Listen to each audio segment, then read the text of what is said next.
بسم اللہ والصلاة والسلام علی رسول اللہ. السلام علیکم ورحمۃ اللہ وبرکاتہ. 14 اگست کو ہم یوم آزادی مناتے ہیں اور یہ بحث بہرحال اپنی جگہ ہے. جو تحقیق کا مسئلہ ہے کہ اصل تاریخ تو 15 اگست تھی، کیونکہ 14 اور 15 اگست کی نصف شب ہندوستان کی تقسیم اور دو آزاد نیم خود مختار ریاستوں ڈومینینز پاکستان اور انڈیا کا تشکیل پانا قرار پایا تھا.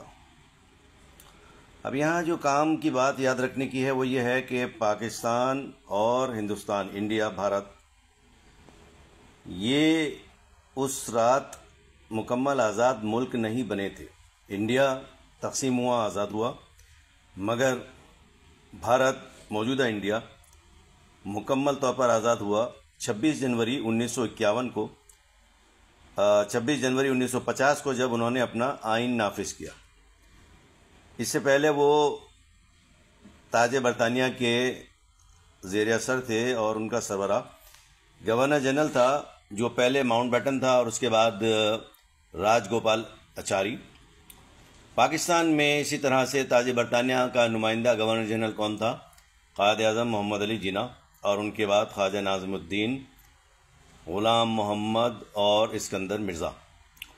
23 مارچ 1956 کو جب ہمارا پہلا آئین نافذ ہو گیا، تب ہم ایک مکمل آزاد خود مختار ریاست کے طور پر ابھرے اور ہمارے پہلے صدر کا نام تھا اسکندر مرزا. تو ہمارا حقیقی یوم آزادی 23 مارچ ہے اور 14 اگست یا 15 اگست ہمارا یوم آزادی نہیں ہے. پاکستان کے قیام کا، تشکیل کا، مارد وجود میں آنے کا دن ہے.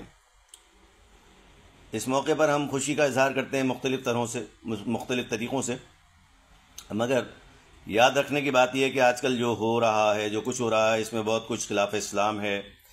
یہ پٹاخے پھوڑنا، بم پھوڑنا، فائرنگ کرنا، باجے بجانا، چہرے پر پرچم سمیت کسی بھی قسم کے رنگوں کا رنگا جانا، پینٹ کرنا، جسم کے کسی بھی حصے پر پینٹ کیا جانا، ٹیٹو بنانا، جسم کو دبانا، یہ ساری خلاف اسلام باتیں ہیں. آپ آزادی کی یاد منا رہے ہیں، خوشی منا رہے ہیں، تو صبح سویرے سے لے کے اور 5 وقت کی نمازوں میں ان لوگوں کو یاد کریں جنہوں نے پاکستان کے لیے قربانی دی، جان مال، عزت و آبرو کی. ان کا اصالہ ثواب کریں. ایسے لاکھوں افراد کا یہ صحیح طریقہ ہے، اور نفل ادا کریں.